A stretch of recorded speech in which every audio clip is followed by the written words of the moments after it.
I've now waited over a year for my Rolex Datejust 36mm on the Oyster bracelet. That's a fairly undesirable Rolex model in an undesirable size with an undesirable strap. And it feels like I'm no closer to getting that watch. And that's why today I'm going to be talking about this watch, the Omega Aqua Terra, and why this watch instead may be slightly more tempting and something I may look at getting instead of the Rolex. Let's talk.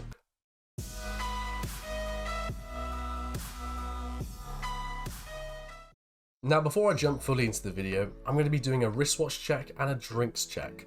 So my drinks check today is a Bacardi and lemonade. It's very refreshing on this quite warm afternoon. It's going down like an absolute treat, and my wristwatch check is going to be my San Martin on a tan leather. First time I'm wearing this combination, and I really do quite like it. Now let's jump into the video. So it's no secret that Rolex makes a lot of watches every year, probably close to 1 million watches. But it's also no secret that that is nowhere near enough watches to go around. There's so much demand for Rolex that there's just never going to be enough watches to satisfy that demand. That's why the waitlist exists. Now, I've been on the waitlist for a year, and my watch has gone up in price £500. Now that's not going to stop anytime soon, it's going to keep going up over the years, and I'm no closer to getting my watch.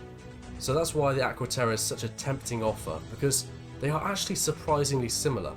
While you may not think it if you had the fluted bezeled Rolex Datejust against the Aqua Terra, if you have the smooth bezeled Datejust, they are actually very similar in both capabilities and design language.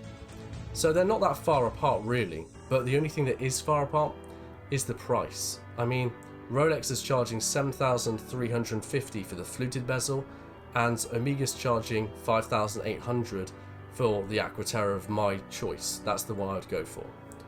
So yes, they are quite far apart in price, but you could actually get a lot better deal on Omega if you look for second-hand models.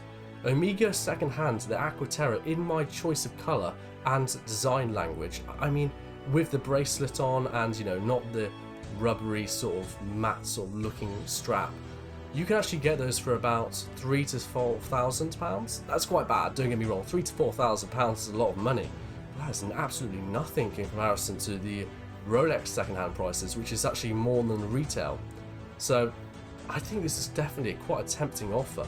So let's go through the specifications, and even though it's a bit of a silly comparison really, because one's really designed to be a do-it-all watch and the other one's more of a dress watch, I think it'll be interesting to compare them anyway. I'm going to make a table showing the comparison and reading them out.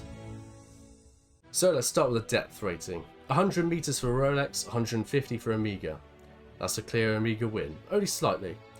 Power reserve. Rolex beats out Omega with a 70-hour power reserve compared to Omega's 55-hour power reserve. They both have in-house movements. They both have a date complication. Now, as far as anti-magnetic qualities, yes, Rolex does have that, but it doesn't detail how much resistance they offer. So I'm going to say that Omega crushes this with 15,000 Gauss worth of resistance. Display caseback. No, Rolex does not have that. Yes, Omega does. Case diameter 36mm against 38mm. Case thickness 12mm, but that's not from a Rolex source because I couldn't find anything detailed on the Rolex website, so don't really quote me on that. And Omega 12.2mm, so very, very close there as well. There's only one problem though, one problem which is stopping me from buying the Omega right now, and that is what happens if I buy the Omega and then like a month later I get offered the Rolex. I won't have enough money to buy that. I don't want to have to sell the Omega. And there's also one other problem. I already own an Omega. I already have one, and I'm not against owning two of the same watch, but I would like a Rolex because let's face it, Rolex is Rolex and no other watch is going to really become a Rolex. There's no replacement for it. So although they're quite comparable, Rolex will always be its own unique thing and no other brand can really take that away from it. That's why it's still very tempting to just wait a couple years and just try and get the Rolex. But then at the same time, it's like the Omega will keep going up in price every year the longer I wait, and so with the Rolex. So will it eventually get to the point where my Rolex is available for me to buy, but it's so far out of my price range, I'm no longer capable of buying it. and in that time instead I could have bought an Omega and enjoyed it for those couple years and have that go up in price and value on the second-hand market. It's really confusing, it's really hard because I don't know, it's one of those that doesn't really have a clear answer. But let me know what you think down below. Are you in this scenario yourself, or maybe know someone that is? What would you do in this scenario? Would you buy the Omega? Would you buy another brand? Or would you just hold out for that Rolex? Let me know down below.